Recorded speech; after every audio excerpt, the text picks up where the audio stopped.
Lately, there's been a lot of conversation around the new federal and provincial economic laws. The government say these laws will fast-track major infrastructure projects.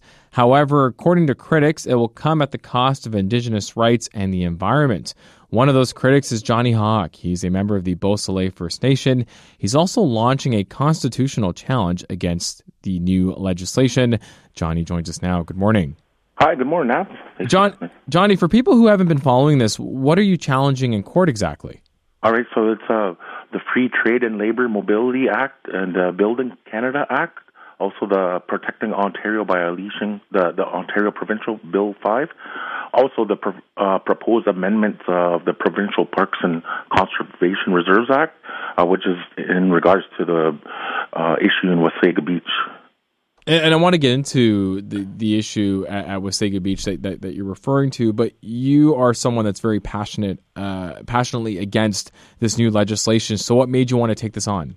All right, so I've been doing this advocacy work for Indigenous rights in our lands for about 20 years, and I'm always on guard to what's happening within our territories in respect to our lands. So I'm always on guard and actively engaging in direct actions and representing and doing this work. So why do you believe these laws violate Indigenous rights? All right, so they're an ongoing environmental racism and ecocide to our Indigenous lands, which is an abridgment of my right to life, liberty, and security of person, and freedom of association in relation to my inherent rights to my nation's territory. So, they're abridging my right to hunt, harvest, and just compromises the integrity of our territories by allowing infrastructure to continue this exploitation of our lands. And you're certainly not alone when it comes to the feelings that you share towards these laws. Earlier this summer, 9 First Nations filed a constitutional challenge over the same bills. So how is your case / approach different from theirs? Yeah, again, so this is a unique way how I'm going about it. I'm taking myself out of the legal person position and walking the court into the common law. As you know, Canada is a common law and civil law jurisdiction. So I'm walking the court into the common law jurisdiction where fundamental rights and freedoms exist. So I'm taking myself out of the legal person under civil law jurisdiction into the common law. So with that, how it's opposed from the First Nations, they're limited under their rights under the Indian Act, which creates them as under the jurisdiction of Canada. So they're under that civil law, and I'm taking the province into this matter into the common law. And definitely a lot to unpack there. And I'm wondering, you mentioned it earlier with Wasaga Beach and what's currently happening when it comes to the beach and the sale of the land from the province to the municipality for development purposes. Why is that at the center of your fight? Okay, so that's where I'm speaking again from my community's territories. Again, I'm speaking as a Anishinaabe person of not under the Indian Act, but my rights again. So in the pre-Confederation Upper Canada treaties, there was a treaty with my what we referred to as the Chippewas of Lakes Huron and Simcoe under the Nottawasaga and Lake Simcoe Treaty of 1818.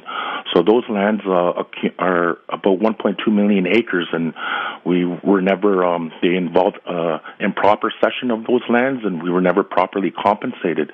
So this is still an outstanding historic grievance that's never been rectified. Our communities filed a land claim issue in 1990, but at that time Canada didn't refuse to hear it. So it's still an outgoing matter. So again, if the province wants to start surrendering provincial parks, it should return it back to the lawful rights holders. So that's one of the issues, how I'm bringing about the abridgment of our rights to liberty and freedom of association to our territories through that route.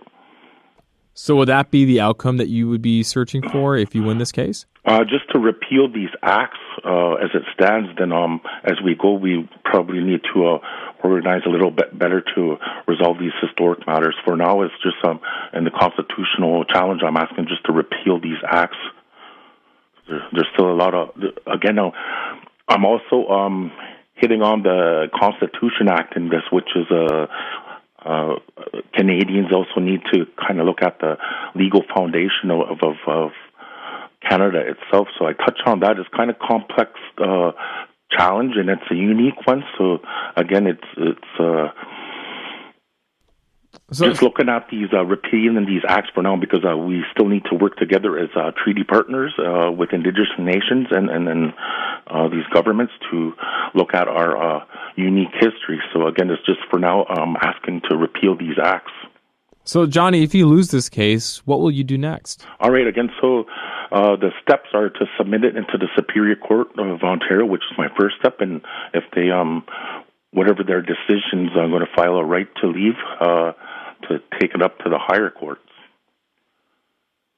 All right, Johnny. Well, we'll leave it there, but thank you so much for joining us. We definitely appreciate it. Yeah, I appreciate it too. Thank you. Miigwech.